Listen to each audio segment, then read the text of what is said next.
इंद्रियों को और मन को बुराई से बचाना, किसी की निंदा करना नहीं, किसी का बुरा चाहना नहीं, और अपना कोई बुरा करता हो तो बेवकूफ बनना नहीं। इस प्रकार का मन और इंद्रिय का निग्रह ये दूसरे नंबर का व्रत है। और तीसरे नंबर का व्रत है कि अन्न नहीं खाया, जल नहीं पिया। और चौथे नंबर का व्रत है कि अन्न नहीं खाया लेकिन फलहार किया, बटाकानो शीरो मुरैयानी खीर અને वेफर आइसक्रीम। ये फोर्थ क्लास व्रत है 4 नंबर का।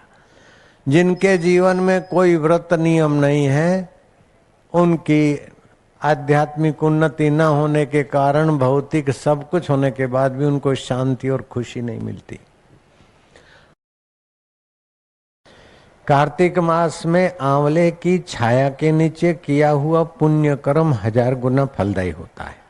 कार्तिक मास में आंवले के वृक्ष नीचे भोजन किया हुआ वर्ष भर के अन्य दोषों की निवृत्ति करके बुद्धि को स्वच्छ बना देता है। कार्तिक मास में दीपदान और तुलसी के सिंचन का भी विशेष महत्व है। और एक श्लोक है बड़ा सार गर्भित, वहां शनि देवता स्वयं बोलते हैं कि जो शनिवार को पीपल को स्पर्श करता है, उसको जल चढ़ाता है, मैं उस पर प्रसन्न होकर सदा के लिए उसकी सुरक्षा करता हूँ। ग्रह ब्रह मेरे उस पर बाधा नहीं डालते।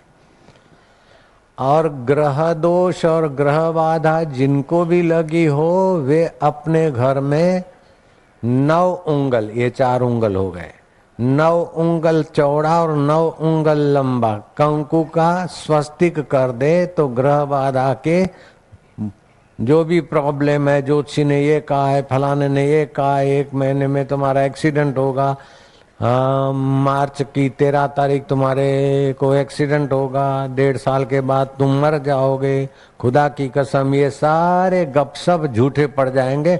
अगर स्वास्तिक घर में लगा दिया, बस बेड़ा पार। संशय सबको खाता है, संशय सबका पीर, संशय की कर दे फाकी तो तेरा नाम फकीर।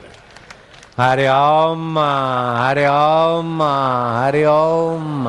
स्नान के बाद हरि नाम का उच्चारण करके लगभग 100 बार उच्चारण हो जाए, फिर पानी में देखो, और वह पानी जहाँ भी घर में अशांति आदि हो छांट दे और वो पानी पी ले, देख ले तुम्हारा जीवन कितना परिवर्तित होता है। और घर के झगड़े मिटाने हो तो घर का जो मुखिया है, चाहे दादी मैन हो, चाहे बाप हो, चाहे बहुरानी हो, जिसका घर में प्रभाव हो, समझ्या भाई बहनुड़ियों, समझी મહિલાઓ, ઘરમાં જે કંઈ કંકાસ હોય ને, ઝઘડા થતા હોય, કોઈ આમ જતું હોય, કોઈ આમ કહેતું હોય, મેં કહ્યું તો લોબીબાજી થઈ જતી હોય, तो घर के लोग क्या करें कि घर के मुखिया के पलंग के नीचे पानी का लोटा रात को रख दो, और सुबह ओम नमो सिद्धि विनायकाय सर्व कार्य कर्तरे सर्व विघ्न प्रशमनाय गम गणपते नमः, गम गणपते नमः घर में छांट दो, आचमन पी लो, घर के झगड़े कंकास गायब। और घर में बरकत लाना है तो तो अच्छा है, टनाटन छनाछन रहे लक्ष्मी का वास। तो क्या करना चाहिए, वो बिल्कुल मैं शास्त्रीय बात बताता हूँ और करके देखो, बिल्कुल टनाटन छनाछन लक्ष्मी का वास और बरकत होता है, पक्की बात है। लेकिन इस बात सुनने के लिए आपको थोड़ा इंतजार कराऊंगा तो मजा आएगा इस ब्रेक के बाद। ओ बापू तमे वो करा, खरेखर बापू तमे खरेखर ये देखो, अगर खरेखर नहीं हो तो लाखों आदमी इतना इंतजार कैसे करेंगे। और इंतजार के बाद जो चीज मिलती है वो बिल्कुल सीधा असर करती है, तुरंत मिलती है ना, तो कोई पचाए ना पचाए, इसलिए पहले का पचा लो। चतुर्मा कौन होती है कि बच्चे को दूध पिला कर आयशा आय हाँ जरा हिला डुला दे, थोड़ी देर रख दे, फिर दूसरा तो बच्चा पुष्ट होता है। अरे एकदम धरपत करके मार देगी तो छोरे को। धीरे धीरे बैठा दोइए बकरियों, उबा दोइए ऊंट, जेवो वाय वायरो तेवी दइए पूंट। अगर जुआनी में गाल बैठ गए हों तो, सपन दोष होता हो तो, जुआनी में बुढ़ापे के दर्शन होते हों तो, आंवले का चूर्ण 80 ग्राम 20 ग्राम हल्दी मिला दे, 3-4 ग्राम फाकले, प्रदर रोग गायब, चिड़चिड़िया स्वभाव गायब, चेहरे पर खील हैं गायब। और सपन दोष के साथ साथ जो हस्त मैथुन आदि गंदी आदत है तो युवा धन पुस्तक पढ़ के मजबूत हो जा। 68 वर्ष के उनते जवान बन जा तू। 68 साल के जवान है। मेरे को कोई बुढ़ा कहे तो मैं उसको गाली देता हूँ, तेरा बाप बुढ़ा, तेरा दादा बुढ़ा, तेरा नाना बुढ़ा, तेरा पड़ोसी बुढ़ा, तेरा गांव वाला बुढ़ा। मैं 68 साल का जवान हूँ। क्या ख्याल है?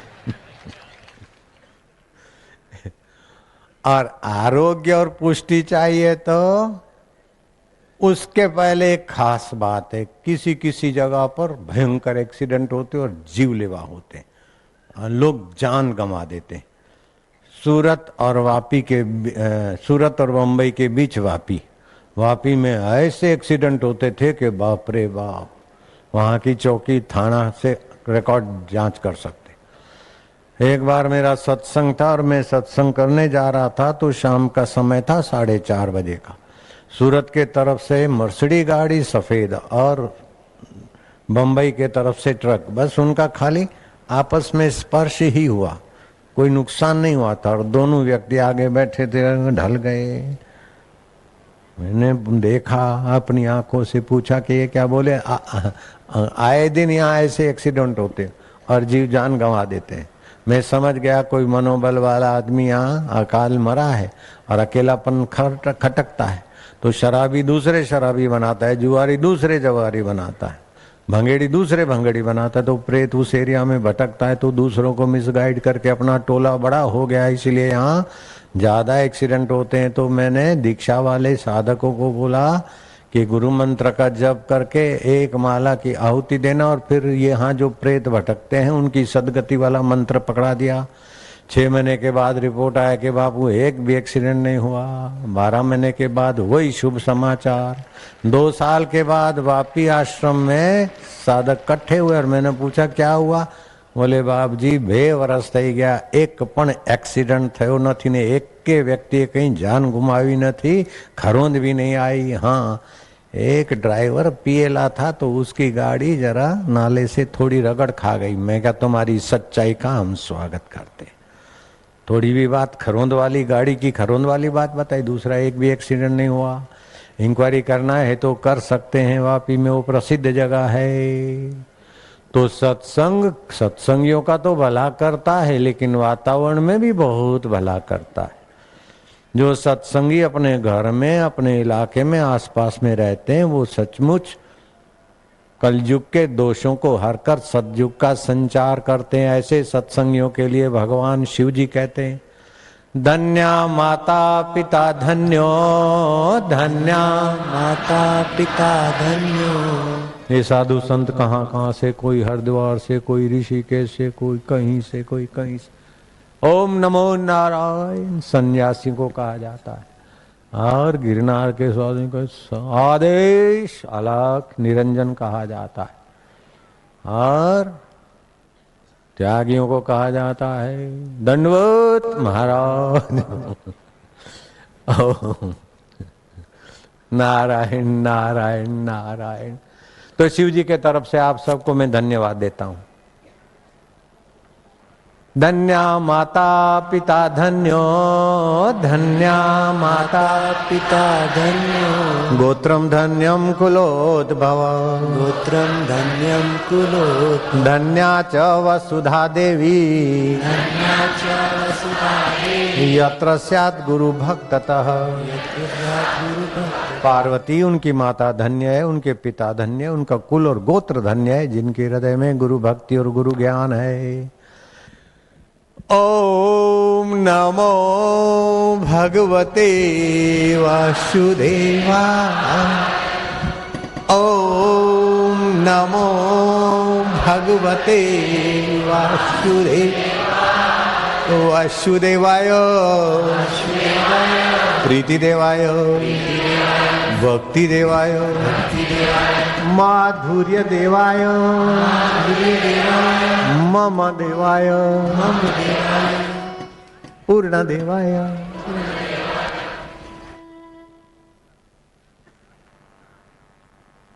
वास्तव में परमात्मा ही पूर्ण है, प्रकृति अपूर्ण है, शरीर और मन भी अपूर्ण है।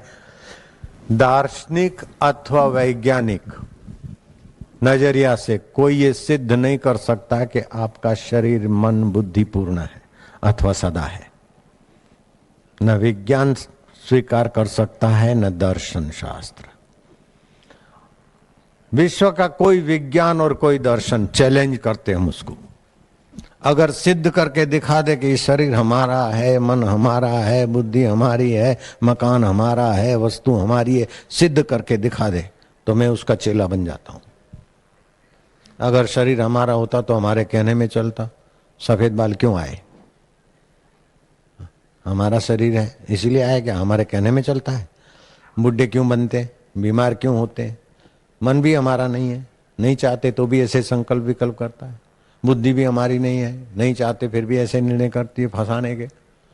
वास्तव में ये सब साधन मिले हैं काम में लाने के लिए, और हमारा तो आत्मा परमात्मा था, है और रहेगा। उसको कोई छीन नहीं सकता और इसको कोई रख नहीं सकता है। क्या ख्याल है भांजे?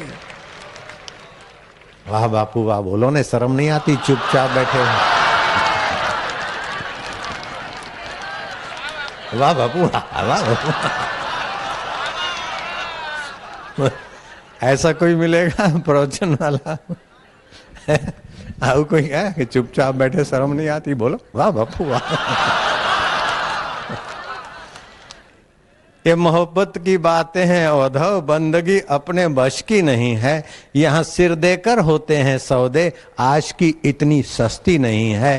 प्रेम वालों ने कब किससे पूछा, किसको पूजूं बता मेरे उद्धव। यहाँ दम दम पे होते हैं सिजदे, सिर घुमाने को फुर्सत नहीं है, कौन क्या कहेगा। शास्त्र तो बोलता है 100 काम छोड़ के भोजन कर लो, 1000 काम छोड़कर स्नान कर लो, 1,00,000 काम छोड़कर दान पुण्य कर लो, करोड़ काम छोड़कर हरि का ज्ञान और हरि का ध्यान भर लो। शतम व्याय भोक्तव्यम सहस्त्रम स्नानम आचरेत, लक्षम व्याय दातव्यम कोटि त्यक्त्वा हरि भजेत। जो शोक करता है उसका ऐसे नाश होता है जैसे क्रुद्ध सर्प बच्चे का नाश कर देता है। कितना भी कुछ हो गया हो, बीत गई सो बीत गई। बोलो बीत गई सो बीत। तकदीर का शिकवा कौन करे, जो तीर कमान से निकल गई, जो तीर कमान से निकल गई, उस तीर का पीछा कौन करे, उस तीर का पीछा कौन क्यों करे, कब तक करे। मौज में रहो, कहेगा आम थयो मारो बापू जतो रहो रे। आए मेरे को एक खास बात याद आती है, बोल दूं? दिवाली के दिन कोटड़ा छावनी में भंडारा था। भंडारा मतलब दिवाली के दिनों में गरीब गुरबों को एकत्रित करके उनको कंबल कपड़े वपड़े जो कुछ भगवान देता है दिला। तो हम दिवाली के दिन कोटड़ा छावनी के आदिवासी इलाकों में सुबह सुबह सूर्योदय के पहले घूमने गए थे। तो हमने क्या आश्चर्य देखा कि हाय रे बाप लिया रे, एक जगह नहीं, 2 जगह नहीं, चारों तरफ से स्यापे आ रहे थे। कूट कूट के लोग रो रहे। मेरे को लगा कि कोई मरा होगा, तो एक जगह मरा होगा, दूसरी जगह मरा होगा, सब दिवाली के दिन चारों तरफ थोड़ी मरे होंगे। तो हम आगे आगे आगे गए, मेरे साथ वो नारायण साईं थे। मैं क्या बोले ये क्या है का रुदन है? बोले रुदन नहीं। मैं क्या क्या गीत गा रहे हैं क्या दिवाली के? बोले नहीं साईं है तो रुदन। मैं क्या रुदन है तो फिर? बोले कोई मर गया हो गया। तो मैं क्या कैसे मरा होगा? बोले हाँ चारों तरफ तो एक टाइम पे नहीं मरा होगा, कोई प्रसिद्ध इनका भी मरा होगा तो 1-2 जगह पे रुदन हो, चारों जगह पे एक साथ। तो बापू मैं जांच कराऊं? मैं क्या बेटा रुक जा, अपने आप जांच होती है। हम थोड़े चलते गए और मिल गए वहां से आदिवासी में। क्या ये आवाज आता है? बोले आज दिवाली से ने એટલે બધા રૂવે છે। ले मारो वाला मेरे को कई वर्षों के प्रश्न का उत्तर मिल गया। मैं सोचता था कि आदिवासी बेचारे पिछड़े हुए क्यों हैं, क्यों ये गरीब हैं, बुद्धि से भी गरीब, धन से भी गरीब, व्यवहार से भी गरीब, कि क्या है। तो एक कारण तो समझ में आ गया कि चांदी नाभि के नीचे पैरनी चाहिए और नाभि के ऊपर पैरने से बुद्धि और आरोग्य खराब होता है। चांदी महिलाओं को पहननी चाहिए क्योंकि चांदी का शीतल गुण है। तो पैरों में चांदी की झांझर अथवा कड़ा पहनने से नाभि, पेड़ू और ऊपर वो शीतलता देगी, तो मासिक धर्म और स्त्री संबंधी रोगों का नियंत्रण रहेगा। संतान को जन्म देने का पावर भी सुविकसित रहेगा। अभी भी जिन देहातों में कड़ा या झांझर पहनती बाइयां, उनको प्रसूति की पीड़ा अथवा प्रसूति के दिनों में इतनी बीमारियां नहीं घेरती जितनी फैशनेबल मैम साहबों को बीमारी आकर पकड़ लेती है। क्या ख्याल है, बोलो। घणी खम वाह वाह पुना के वाय आखो दाड़ो। बहुत हो गया। नारायण नारायण नारायण नारायण, भगवान का नाम लो। क्या वाह बापू मस्का मारना, मस्का पॉलिश करना, ये मेरे को जरूरत नहीं मस्के की, वो तो विनोद हो गया एक बार। चलो नारायण नारायण नारायण नारायण। कोई बापू की जय बोलते तो मैं उनको डांटता हूँ, ऐसा नहीं है। जय क्या, तालियां क्या बजाना, वो तो नेताओं के लिए रखो, जय भगवान के लिए रखो। मेरे लिए तो दिल खाली रखो, मैं दिल भर का ज्ञान भर दूं। तू तेरा और आंगन दे दे, बोलो। तू तेरा और आंगन दे दे, मैं अमृत की वर्षा कर दूं। अमृत की वर्षा। तू तेरा अहम दे दे, तू तेरा अहम, मैं प्रभु का रस भर दूं। मैं प्रभु का रस। है नारायण नारायण। जय हो प्रभु, तेरी जय हो। तो पर्व के दिन हर्षित रहना चाहिए, प्रसन्न रहना चाहिए। और हर रोज पर्व है आपका। सूर्योदय रोज तुम्हारा पर्व है। सुबह जब उठो तो आज का दिन मेरा मंगलमय है, चाहे कल कुछ भी हो गया, आज का सूर्य मेरे लिए मंगलमय है। मैं भगवान का हूं, भगवान मेरे हैं। एक हाथ अपना, एक प्रभु का, हाथ मिलाना। प्रभु मैं तुम्हारा हूं ना, तुम्हारा हूं ना।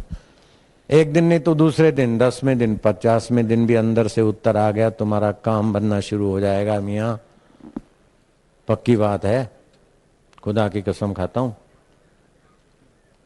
कई मेरे मुसलमान साधक हैं, कल भी कोई आए थे, खास आदमी था, अच्छा प्रसिद्ध आदमी था। बोले बाबा मैं नॉन वेज हूं और मुझे दीक्षा लेनी है। मैं क्या, कोई बात नहीं, तू दीक्षा ले ले। ऐसा नहीं कि पहला तू शुद्ध होकर आ फिर, नहीं नहीं। दीक्षा का अर्थ है कि दोषों को निकाल के शुद्धि जगा दे। हाँ, नहा धो के पवित्र होकर आ तो माँ गोद में उठाएगी। वो माँ नहीं है, वो कोई, अरे तू जैसा है, भक्ति माता तेरे लिए बाएं पसारे हुए है। अल्लाह को मानता है, राम को मानता है, शिव को मानता है, किसी को नहीं मान, कोई बात नहीं, आजा, हरि का द्वार खुला है। ऐ है, अब वाह बापू नहीं बोलना, ऐ है। मैंने मेरे बेटे की माँ को तंदुरुस्त कर दिया। डॉक्टर वैद्य सब थक गए थे और मेरे को पता चला कि अब डोकरी जा रही है निराशा की खाई में। तो मैंने इंटरकॉम से बात किया, मैं क्या तबीयत वबीयत। तो फिर जैसा बीमार व्यक्ति बोलता है वैसा बेचारी बोली, ऐसा वैसा वैसा वैसा। मैं क्या, लेकिन ये 2 दिन से वो जो कुछ थोड़ा बदला है उसमें तो थोड़ा आराम होगा। बोले हाँ थोड़ा थोड़ा आराम। मैं क्या, नहीं थोड़ा थोड़ा नहीं है, ज्यादा है ऐसा कहा, और मैं ठीक हो रही हूँ। वाह वाह, अच्छा है अच्छा है। तो सत्संगी भाई है, संयमी भाई है, वो क्यों इनकार करेगी। हाँ हाँ साईं, फायदा तो है। मैं क्या, फायदा है, लेकिन अभी तुम बोलती है ना थोड़ा थोड़ा। नहीं नहीं, बोले अच्छा है अच्छा है। वो ऐसी बीबी है कि वो सावन तीज का उपवास रखती है और चंद्रमा नहीं दिखता है तब भी अर्घ दे डालती है कि ये हमारे चांद बापू हैं। पति के रूप में नहीं मानती, गुरु के रूप में मानती। समझ गए। मेरी माँ मेरे को बेटा नहीं मानती थी, भगवान मानती थी। अब मैं क्या हूं तो मैं ही जानता हूं, मेरे गुरुजी जानते हैं। भगवान हूं तो सभी भगवान है, और नहीं तो आपका सेवक हूं तो है ही, सेवक भी हूं। गधे में भी भगवान है तो हम में भी भगवान है, हम भी भगवान है, तुम भी भगवान है, सब वासुदेव है। और वैसे व्यवहार में तो जो जैसा मानता है ऐसे ही है। मैं भगवान है और दूसरे छोटे हैं और मैं कृपा करने वाला हूं, दूसरा कृपा लेने वाला है, ये गलती हम नहीं करते। और भगवान ने तुमको दास बनाने के लिए धरती पर नहीं भेजा है, तुमको दोस्त बनाने के लिए भेजा। ये बात पक्की रखना। सदा गुलाम बनाने के लिए ईश्वर ने तुमको नहीं बनाया और सदा दास या सेवक बनाने के लिए गुरु ने आपको शिष्य नहीं बनाया। जय राम जी की। तो मैंने बोला कैसा? तो मित्रवत हमारा व्यवहार होता है, पति पत्नी जैसा नहीं। वो तो शिष्य अब मेरे को गुरु मानती है, लेकिन मैं तो मित्रवत से बात किया। मैं क्या आह बोल मौज है, बोले आह। मैं क्या शाबाश है, वाह डाढ़ी सुठी, डाढ़ी वणी थी, बहुत अच्छी लगती हो। बुढ़िया को बोलना अच्छी लगती हो बापू हो के, ये भी तो बड़ी बात है ना। मैं क्या डाढ़ी सुठी, शाबाश। उसको पता है कि 40 42 44 साल में 42 घंटे भी साथ में नहीं रहे हैं, उसको ये पता है। फिर भी मैंने कहा डाढ़ी सुठी, सुठी मतलब बहुत अच्छी। फिर से बोलो, बोले आहा। मैं क्या वाह वाह, मेरे को तो मजा आ रहा है। बोले आहा, मैं क्या वाह वाह। बोले आहा, मैं क्या और। बोले आहा, मैंने कहा थोड़ी देर तो है में ऐसी रमझट लगी महाराज, वो बुढ़िया जवान की नहीं चलने भी लगी। पहले ऐसे चलती थी, अब ऐसे भी चलती है। आए खुशी से 3 प्रकार के सीधे फायदे होते हैं। आदि भौतिक फायदा होता है आरोग्य का। आरोग्य के जो केंद्र है सुविकसित होते और बढ़िया रस बनता है प्रसन्नता से। दूसरा आदि देविक फायदा होता है, तुम्हारा मन प्रसन्न होने से आदि देविक शक्ति और आदि देविक मंत्र भी साकार हो जाते हैं। और तीसरा आध्यात्मिक फायदा होता है कि आपको ये पता चलता है कि बीमारी आई तो तपस्या कराने के लिए आई, ना समझी से खान पान रहन सहन किया इसलिए बीमारी आई है। संयम सिखाने को आई है अथवा पहले का पाप धोने को आई है। संयम सिखाने को आई है तो वाह वाह, और पाप मिटाने आई तो तो और कुत्ता भौंकता और आप डरो तो कुत्ता तो क्या, मिसिस कुत्ता और बेबी बॉयज कुत्ता भी तुम्हारा पीछा करेगा। और निर्भय रहते तो सब पूंछ दबा के वापस चला जाएगा। मैं मेरी खास बात अपनी धर्म पत्नी की बात आपसे करता हूं। उसके पीछे रहस्य है कि पति बीमार हो चाहे पत्नी बीमार हो, बेटा हो चाहे बेटी हो, लेकिन आप उसका मनोबल, भाव बल, विचार बल विकसित करना। नहीं तो आपके बड़ौदा की बात बताऊं ना, आपको आश्चर्य होगा। गोधरा में कन्हैयालाल समिति वाला है, यात्रा में जा रहे थे, पत्नी को जरा पैर में दुखा, आए चेक कराने को, डॉक्टर ने कहा एडमिट हो जाओ। एडमिट हो गई और लंबी कहानी चली। 41 दिन के बाद 11 लाख रुपए नोच लिए थोड़े थोड़े करके और पत्नी का शव पकड़ा दिया। बोले हो गया ऑपरेशन, ऐसा हो ऑपरेशन तो हमने ठीक किया लेकिन बस उनका आयुष्य पूरा हो। तो डॉक्टर लोग ऐसा जैसे कोई गीध शिकार पकड़ता है, इससे आजकल मरीज कोई पैसे वाला गया तो ये करा लो, ये चेकअप करा लो, ये करा लो, ये मेरा फ्रेंड है, ये मेरा दोस्त है, लेकिन उनका 40%, 60%, 50% कमीशन बना होता है। दवा लिखे तो भी कमीशन, ऑपरेशन करे तो भी कमीशन, एडमिट हो तो भी कमीशन। तो ऐसे डॉक्टरों के हाथ आप न पड़ना। किसी भी कारण से बीमारी हुई तो उसके कारण को समझ लेना और आप उसको हटाने के लिए प्रयत्न करना। स्वास्थ्य लाभ करना हो अथवा धन लाभ करना हो, विद्या लाभ करना हो या और कोई सफलता प्राप्त करना हो, जो जिस भाव से सूर्य नारायण को अर्घ्य देता है उसकी वो भावना देर सबेर पूरी होती है और बुद्धि में प्रकाश मिलता है। एक बात। दूसरी बात, ललाट पर सूर्य नारायण का ध्यान करने से भी बुद्धि विलक्षण लक्षण से संपन्न होती। काय को दीनहीन होना, जरा सा बीमारी आई, जरा सा तकलीफ आई और मर मिटना नहीं। तुम हमारा आत्मा हो, चैतन्य आत्मा हो। रोगों में दम नहीं कि तुम्हें मिटा सके, बीमारी में दम नहीं कि तुम्हें मार सके, मार मार के शरीर को मारेगी, फिर भी तुम हमारा आत्मा हो। हरि ओम ओम, शक्ति भक्ति और मुक्ति। ओम ओम ओम हरि ओम ओम ओम, हरि ओम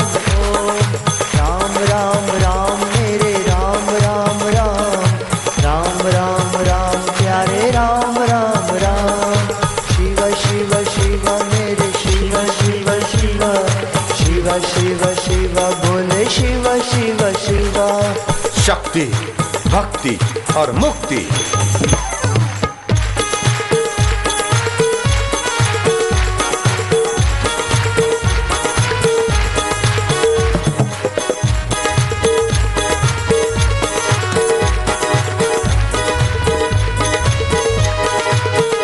हरि ओम हरि ओम हरि ओम हरि ओम। हरि हरि हरि मेरे हरि हरि हरि हरि हरि हरि प्यारे हरि हरि हरि। राम राम राम मेरे राम राम राम राम राम राम प्यारे राम राम राम। शिव शिव शिव मेरे शिव शिव शिव शिव शिव शिव भोले शिव शिव शिव।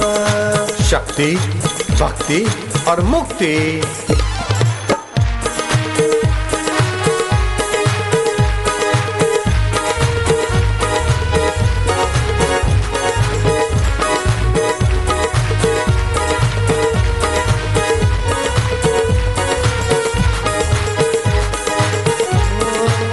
ओम हरि ओम हरि ओम हरि ओम। नारायण नारायण नारायण नारायण। आप इस गीता के ज्ञान को जरा समझ लेना। भगवान ने कितनी सार बात कही और आपके उपासना के दो सिद्ध साधन है। सहज में ही आपके दुखों की जड़ काटने की रीत बता रहे भगवान, और सुख में सदा स्थिति की रीत बता रहे भगवान। भक्ति के या मुक्ति के कई उपाय बताने के बाद भी भगवान ने दो पर खास ध्यान दिलाया है।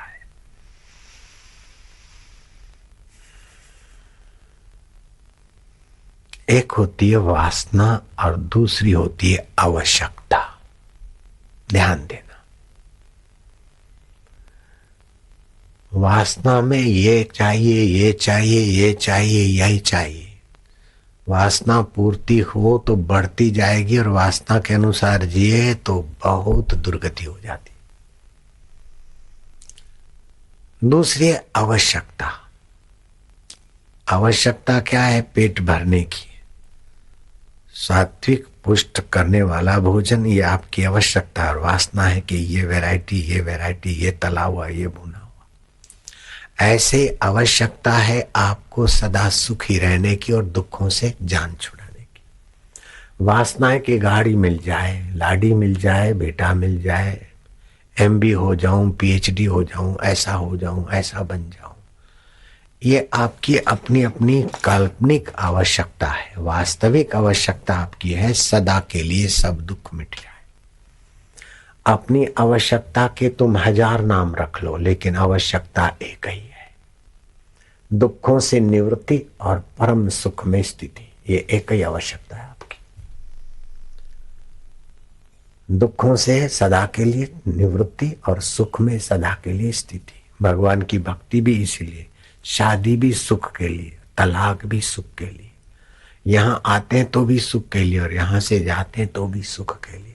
यह आपकी आवश्यकता है, सच्चा सुख, सदा रहने वाला सुख आपकी आवश्यकता है।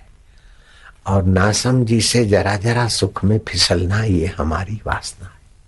दो ही चीज पर ध्यान केंद्रित करोगे तो हजारों वर्ष की तपस्या करने वालों को जो चीज कठिन है वो तुम्हारे लिए सरल हो जाएगी।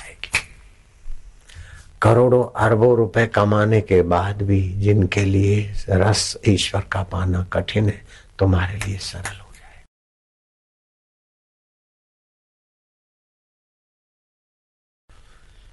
इसमें सैद्धांतिक बात भगवान कहते हैं, मयि सर्वाणि कर्माणि संन्यस्यात् आध्यात्म चेतसा निराशिरो निर्ममो भूत्वा युद्धस्व विगतज्वरा। तुम विवेकवती बुद्धि के द्वारा संपूर्ण कर्तव्य कर्मों को मेरे अर्पण करके कामना, ममता और संताप रहित होकर युद्ध रूपी कर्तव्य कर। युद्ध रूपी घोर कर्तव्य करने पर भी आदमी को वास्तविक सुख मिल सकता है, और सदा के लिए दुखों की निवृत्ति हो सकती है, तो अपना अपना कर्तव्य ममता,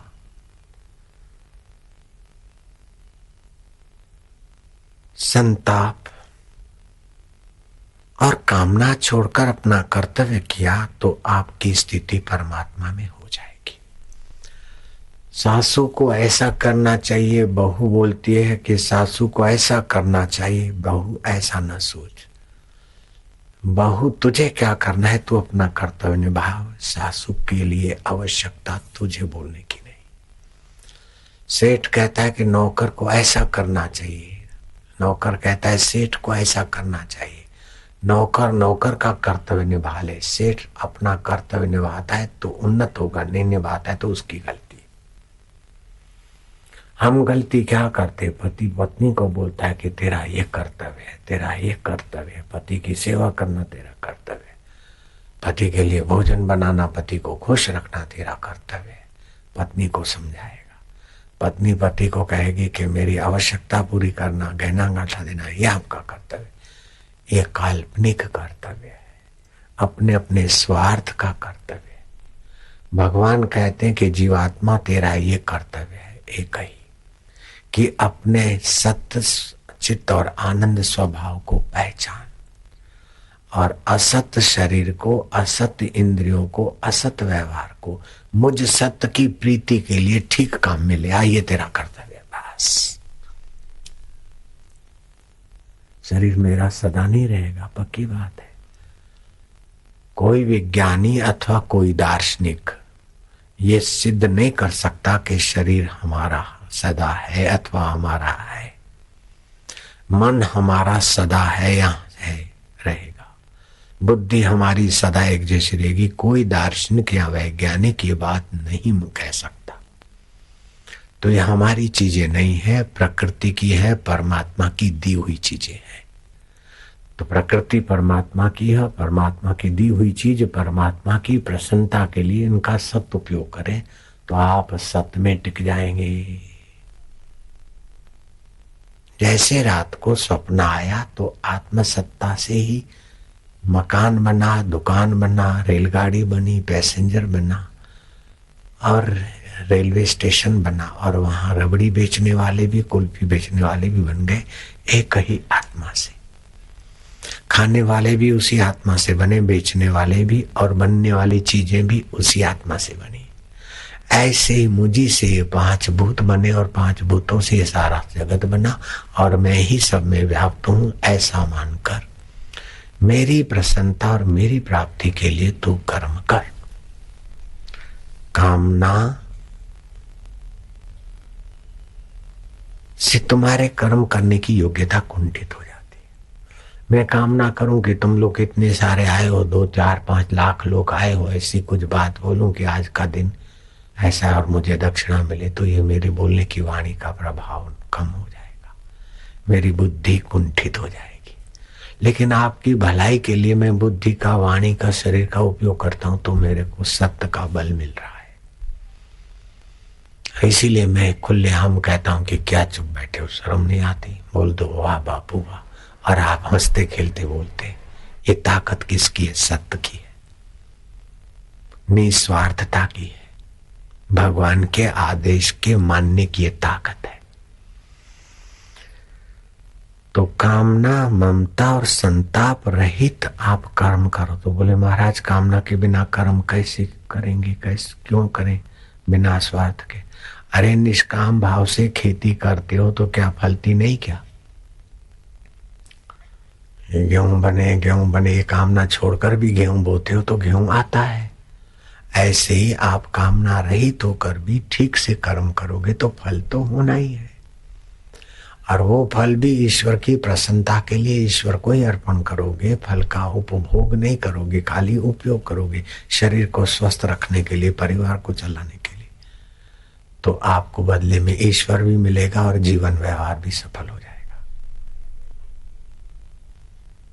आपके पास करने की शक्ति है, मानने की शक्ति है, जानने की शक्ति है। इनका सत्य स्वरूप ईश्वर के लिए कर्म करो, ईश्वर को मानो और ईश्वर को जानने का संकल्प करो।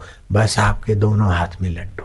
आपके पास कौन सी चीज कम है उधर मत देखो, क्या है, जितनी अक्ल है चल जाएगा, जितनी पढ़ाई लिखाई है चल जाएगा, जितनी भी योग्यता है चल जाएगी। केवल आप इस बात को पकड़ लो कि जो कुछ है ईश्वर से उत्पन्न हुआ है, ईश्वर से संचालित होता है और अंत में ईश्वर ही सार रहता है, बाकी सब छूटता है। ये समझकर अपनी कामना, ममता और विषाद छोड़कर आप सुबह से रात तक जो भी कर्म करते हैं उसमें से ये 3 दोष निकाल कर आप कर्म करिए। तो आप भोजन करेंगे, बेटे को जन्म भी देंगे, राज्य भी कर सकते हैं, सत्संग भी कर सकते हैं, युद्ध भी कर सकते हैं, जो भी कुछ करेंगे आपका भक्ति हो जाएगा। तो एक होता है कि आपके कर्मों को भगवान की प्रसन्नता के लिए कर्म करें और चिंतन भगवान का करें। ये एक रास्ता भगवान ने बताया। कायेन वाचा मनसेन्द्रियवा बुद्ध्यात्मना वा प्रकृते स्वभावा करोमि यत् सकलम परस्मै नारायण इति समर्पयामि। ईश्वर को समर्पित कर दे। रात्रि को सोते समय अच्छे काम हो गए तो ईश्वर को समर्पित कर दो। गलती से कामना, अहंकार अथवा द्वेष से हुए तो ईश्वर से क्षमा याचना कर लो, स्वभाव सुधर जाएगा। दूसरा रास्ता भगवान ने बताया कि सब कुछ मुझसे है, सब कुछ मुझ में है और सब कुछ का सार मैं ही हूं, ऐसा मानकर मन को मुझ में लगाए, बुद्धि को मुझ में लगाए, मेरे जप करे, मेरा ध्यान करे, मेरा चिंतन करे और मेरे को पाने का व्रत दृढ़ करे। ये परम व्रत है। जहाँ पसण पिरन जो, जहाँ पिरन संधि पचार, तिन बिनी खाधार का दृश्य कह के न करे। या तो भगवान को देखे, या तो भगवान के लिए कर्म करे, या तो भगवान की चर्चा करे। तो भगवान की चर्चा जो परस्पर मिलते हैं तो आपस में भगवान सत्य है, चित्त है, आनंद स्वरूप है, चैतन्य है, आत्मा है, उनकी लीला, उनके गुण और उनकी सृष्टि के विलास की चर्चा, उनके नाम का जप, उनका ध्यान, बस वही प्रवृत्ति। और उसी में सब तुमको जो भी चाहिए वो आ मिलेगा, तुमको भीख मांगने की जरूरत नहीं पड़ेगी। मत चित्ता मत गतः प्राण बोधियंतः परस्पर कथयंतश्च माम नित्यम तुष्यन्ति चरमन्ति च। मेरे में चित्त वाले, मेरे में प्राण वाले, मेरे को अर्पण करके मेरा ही चिंतन, मेरा ही भजन, मेरा ही स्मरण और परस्पर मेरी चर्चा करके आत्मरस में तृप्त रहते। ऐसे एक संत थे, वो गीता की टीका लिख रहे थे। तो भगवान की वो बात आई, योगक्षेम वहामि हम। जो अनन्य चिंतन से मेरा चिंतन करते, सब कुछ मेरे लिए ही करने लग जाते हैं और मुझे ही पाने का सब कुछ करते हैं, तो उनके खाने पीने, रहने और उनके सामान की रक्षा और उनको कौन सी चीज का चाहिए, कैसे गुरु चाहिए और कैसा मार्गदर्शन चाहिए, कैसी प्रेरणा चाहिए, मैं भारवान करता हूं। तो श्रीधर स्वामी गीता की टीका लिख रहे थे। टीका लिखते लिखते ये श्लोक आया, अनन्यश्चिन्तयन्तो माम ये जना पर्युपासते तेषाम नित्य अभियुक्तानाम योगक्षेम वहामि हम। उसकी सारी आवश्यकताओं का बोझा मैं ढोता हूं। तो ये संत हृदय वहां रुक गए। भगवान मजदूर नहीं है, बोझा ढोना ये भगवान ने युद्ध के मैदान में जल्दबाजी से कहा होगा। वो लकीर मार दी उस शब्द को, बोझा ढोना काट कर ददामी लिख दिया, वहामी की जगह पर लिख दिया ददामी। स्नान करने गए समुद्र तट पर, इतने में नन्हा सा बच्चा आया, 5 वर्ष का, गिंगरुले बाल, सांवली सलोनी मोहनी मूरत, सिर पर एक गठरी उठाकर चावल और मूंग की दाल, खिचड़ी। माँ माँ डब्बा ले आओ, खिचड़ी तुम्हारी आज रात की खत्म हो गई है। देखा कि डब्बा खाली है। बेटे तू कहाँ से आया? बोले मैं कहीं से भी आ जाऊं। तो क्या करता है? मैं बोझा ढोता हूं। क्या बोलता है? क्या? हाँ। तेरा बाप कौन है? बोले कोई भी बन जाओ। तेरी माँ कौन है? बोले कोई भी हो जा। तेरा घर कहाँ है? कि मैं सब जगह रहता हूं। तेरी बातें समझ में नहीं आती लेकिन प्यारी लगती। माता जी जल्दी करो। खिचड़ी डाली खिचड़ी की तो पूरा डब्बा भर गया। भाई टकुर टकुर उस प्यारी सावनी सलोनी मूर्ति को देखती ठगी रह गई। तेरा भैया है? बोले कोई भी बन जाए। तेरी बहन है? कि हाँ बहुत है, कोई भी बन जाए। बेटा संत ने तो भक्ति की और संत की पत्नी को ये शक्ति मिल गई कि भगवान को बेटा कह रही है। माई तेरा क्या पुण्य है, श्रीधर स्वामी की पत्नी कहलाने का सौभाग्य तुझे मिला। जगत का बाप संत की पत्नी के आगे बेटा। एकनाथ महाराज के यहां भगवान आए श्रीखंडी के रूप, और एक नाथ की पत्नी उन्हें बेटा कह के सेवा देती है। माई तेरी कैसी पुण्याई है। आज भी नाथ षष्ठी को एक कुंड है, लोग वहां कावड़ लेकर पानी डालते। वो तब तक नहीं भरता है कुंड जब तक श्रीखंडी किसी रूप में आकर उसमें पानी ना डाले। और उसने पानी डाला, कुंड भर गया और बहना चालू हो जाता है। मैंने ये बात भक्तों से सुनी है। आज की तारीख में पैठान की घटना, औरंगाबाद से 50 किलोमीटर। तो भगवान की शक्ति अनंत है और भगवान के भक्तों के भाव भी अनंत सामर्थ्य रखते, अनंत योग्यताएं रखते। रतलाम से करीब 50 किलोमीटर इधर को पेटलावद है, वहां आश्रम बनाया, आसाराम बापू आश्रम। 17 साल हो गए मैं नहीं गया। तो भक्त देखते हैं बापू के मंदिर के सामने, यहाँ के बापू कब आएंगे कब आएंगे। एक दिन भक्तों को बापू के मंदिर के गुम्मट में बापू दिखे। फोटो चित्र नहीं, मार्बल में बापू दिखना विश्वास नहीं होता। 1, 2, 5, 25 गांव के गांव आने लग गए और कई पत्रकार आड़ी पूछा करने में भी जोर लगाकर नतमस्तक हो गए। ये भक्तों की भावना और ईश्वर की लीला है। पेटलावद जाकर आज भी देख सकते हैं। अभी तक मैं नहीं गया हूं, अब जाऊंगा। यहाँ के बाद रतलाम में शनिवार और रविवार और पेटलावद में गुरुवार और शुक्र की दोपहर तक हूं। मैं भी वो देखूंगा बापू उभर आए।